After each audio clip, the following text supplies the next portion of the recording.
Ancha munasqa wayqipaniykuna, ñuqa kusisqa kashani qankunawan kunan p'unchay rimanaypaq.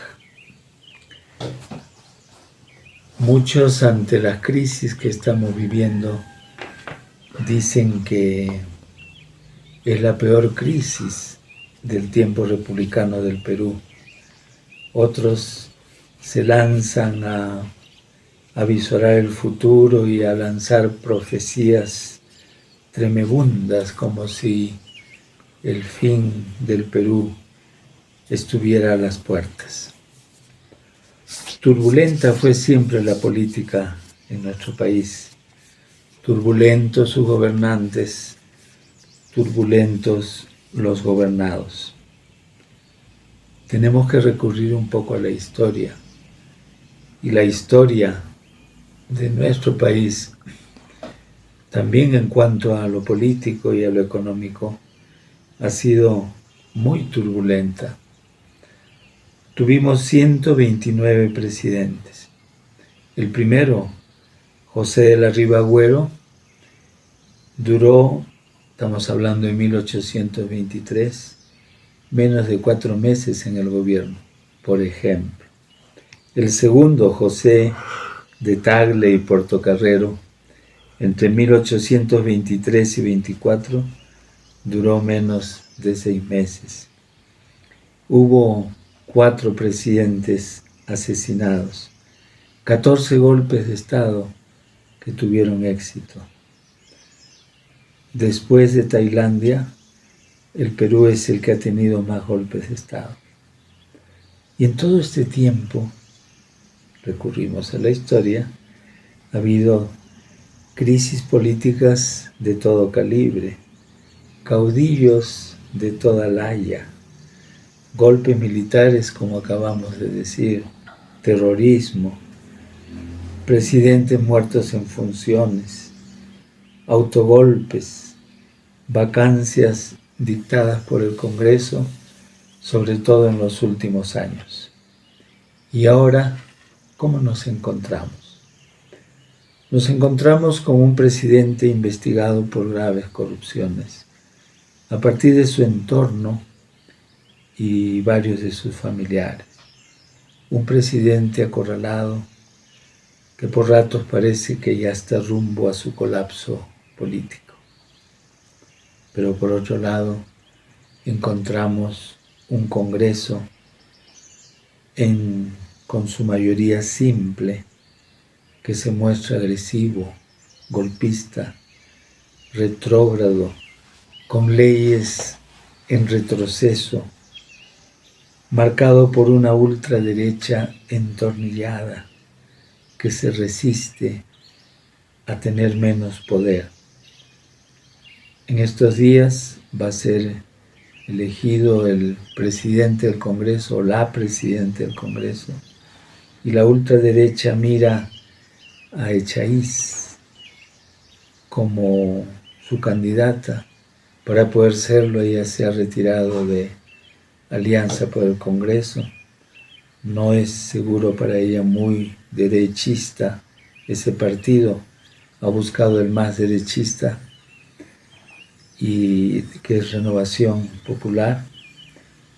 Y este partido la está lanzando pues como candidata. Sin embargo, ella no es una candidata de consenso, no es aquella que va a dirigir un diálogo para encontrar una solución. Ella es de la ultraderecha. Y si sale ella o alguien parecido, igual seguirá el Congreso como ha estado hasta ahora. Hay un fenómeno en todo este tiempo, que la ultraderecha peruana y los que se llaman de izquierda, pensemos en Perú Libre, han votado juntos en varias circunstancias, como decir, los opuestos se juntan. Por ejemplo, para decapitar a la SUNEDU, con el cuento de la autonomía de las universidades, han votado juntos. Para evitar la educación sexual de los estudiantes, han votado juntos. Para blindar a Merino, a Manuel Merino, que llegó a ser presidente satisfaciendo su ambición, y presidente fugaz que, según se sabe, mandó disparar contra los jóvenes que estaban protestando, que no lo querían como tal. Los dos grupos han votado unánimemente. Se trata, pues, de seguir viendo qué tipo de Congreso tenemos. En ese Congreso que se rasga las vestiduras frente al Ejecutivo, hay 44 congresistas con procesos fiscales o judiciales. Por otro lado, encontramos a muchos gobernadores hundidos en la corrupción, gobernadores regionales. Hay 18 investigados por corrupción, entre ellos 8 detenidos, como el de Puno, detenidos o sentenciados. 52 funcionarios de los gobiernos regionales también investigados. Por otro lado, hay ciertas empresas cuyo único fin es la ganancia de tomar en cuenta a la gente, a la población, y que busca tener y tiene congresistas que hacen que sus leyes, que las leyes que los favorecen, sean pues promulgadas. Ejemplo clásico, la empresa de Odebrecht. También hay una prensa monopólica que toma partido por la ultraderecha y ataca o silencia a sus contrarios. Y junto a todo esto encontramos a una población, nuestra población, el Perú. La población del Perú herida también, marcada por la corrupción. ¿Cuántos dirigentes corruptos a lo largo y ancho del Perú?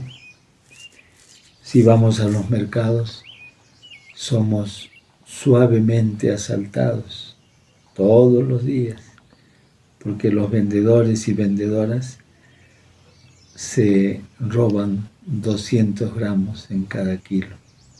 ¿Acaso esto no es corrupción? ¿Solo son corruptos los gobernantes? Por ejemplo, tanto alcalde corrupto, ellos ya han tomado como algo natural el robarse el 10%, le llaman diezmo, de las obras que se hacen en los diversos municipios. Seguimos viendo una población que está acostumbrada a coimear y a ser coimeada. A veces van hasta las parroquias para querer coimear. Por favor, mi compadre no puede venir a la charla de preparación. Déjelo pasar así nomás y voy a ayudar a su parroquia.